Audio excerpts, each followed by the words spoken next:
KKR ফ্যানদের জন্য বিরাট সুখবর। কারণ রাজস্থানের বিরুদ্ধে জয় পেয়ে কেকেআর অনেকটাই আশাবাদী তারা পরের ম্যাচগুলোতে অবশ্যই জয় পেতে পারে।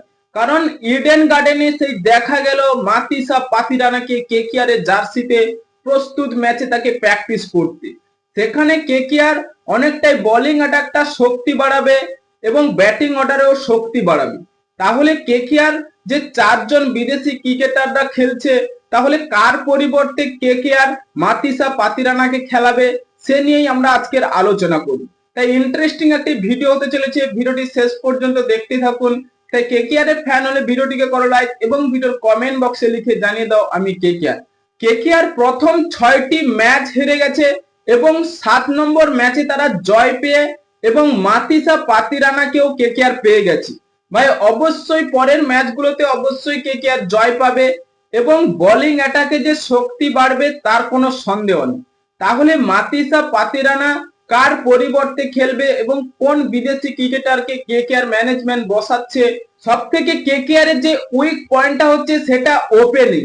ভাই প্রত্যেক দলের যে কোনো ওপেনিং যদি চলতে পারে পাওয়ার প্লেতে, তাই কেকেআর বলুন বা যে কোনো দল তাদের অবশ্যই আর ঘুরে দেখতে হয় না। কারণ সেই কালকের ম্যাচটা ছিল সানরাইজার্স হায়দ্রাবাদ এবং দিল্লি ক্যাপিটাল। ভাই সেই সানরাইজার্স হায়দ্রাবাদের অভিষেক শর্মা তিনি যা খেললেন, 135 রান করলেন নট আউট থেকে। তাই সেই সানরাইজার্স হায়দ্রাবাদ তাদের ওপেনিংটা ভালো হয়েছে বলে তো সেই 242 রান টার্গেটটা দিতে পেরেছে। তাই কেকেআর যদি এমন ওপেনিং পেয়ে যায় বা কোনো ব্যাটিং ওপেনিং এ যদি এভাবে শুরুটা করতে পারে, তাহলে কেকেআর তো অবশ্যই ম্যাচগুলোতে জয় আনতে পারবে এবং বোলিং অ্যাটাকের সামনে তারা অনেকটাই চাপ কমাবে। সেখানে কি করছে ভাই, ওপেনিং এ ব্যাট চলছে না, সেই আজিঙ্কে রাহানে এসে 0 রানে আউট হচ্ছে। সেই ফ্লিন অ্যালিন এবং টিম শেফার্ডকে দিয়ে কেকেআর ওপেনিং করাচ্ছে, তাদের কোনো সফলতা দেখতে পাচ্ছি না। এবং অনেক বিশেষজ্ঞরা বলছে যে কেকেআর একটু প্ল্যানিং করে তাদের ওপেনিংটা করানো হোক সেই ক্যামরন গ্রিন এবং সুনীল নারিন। ভাই বিধ্বংসী ব্যাটিং করবে সুনীল নারিন, নয়তো সেই 25 কোটি ক্যামরন গ্রিনের থেকে আমরা রানটা দেখছি তিনি করছে, তাকে ওপেনিং করানো হোক। ভাই ওপেনিংটা যদি ঠিকঠাক হয় তাহলে তো ম্যাচ পরের ব্যাটাররা এসে দুর্দান্ত খেলতে পারবে। সেখানে ওপেনিং খেলছে না, পাওয়ার প্লেতে রান হচ্ছে 30-40, তা কোথায় থাকবে কেকেআর? সেই 200-র আশপাশে কি যেতে পারবে কেকেআর?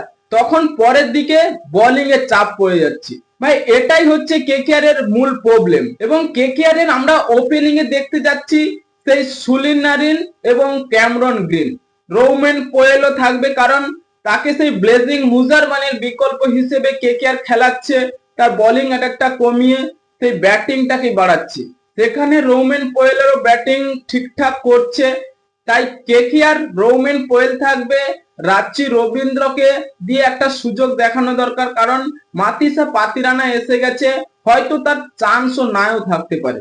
কারণ এই সব ক্রিকেটাররা এবার ডাগ আউটে থেকেই তাদের ম্যাচগুলি শেষ করতে হবে।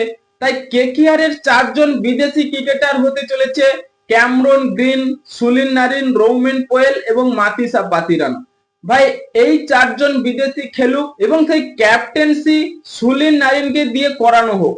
কারণ কেকেআর সেই আজিঙ্কে রাহানে 2025 সাল থেকে কেকেআর কে একেবারে দেখে আসছে, তার পারফরমেন্স এবং তিনি যে ক্যাপ্টেন্সি করার অভিজ্ঞতা, তাই একটু প্ল্যানিং করে চেঞ্জটা তো করা দরকার।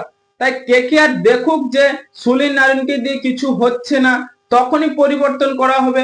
ভাই ম্যাচটা জয় পেয়েছি বলে একেবারে আজিঙ্কে রাহানের ওপর আমরা যে তিনি দুর্দান্ত ক্যাপ্টেন্সি করেছে এটা নয়।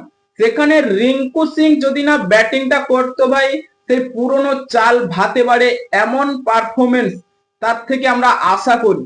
ভাই তাকে তো যেসব ম্যাচগুলো খেলছে না তাও তাকে চান্স দেওয়া হচ্ছে, জানি তিনি যে কোনো একটা ম্যাচ জ্বলে উঠতে পারবে, সেই কাজটা করে দেখালো রিঙ্কু সিং। ভাই আপনাদের কি মনে হয় মাতিসা পাতিরানা টিমে এলে কতটা সাপোর্ট পাবে এবং কেকেআর কি পরের ম্যাচগুলোতে অবশ্যই জয় আনতে পারবে? তাই এক্ষুনি আপনাদের মতামত কমেন্ট বক্সে লিখে জানিয়ে দিন এবং চ্যানেলটি সাবস্ক্রাইব করে আমাদের পাশেই থাকুন। ভিডিওটি শেষ পর্যন্ত দেখার জন্য আপনাকে অসংখ্য ধন্যবাদ।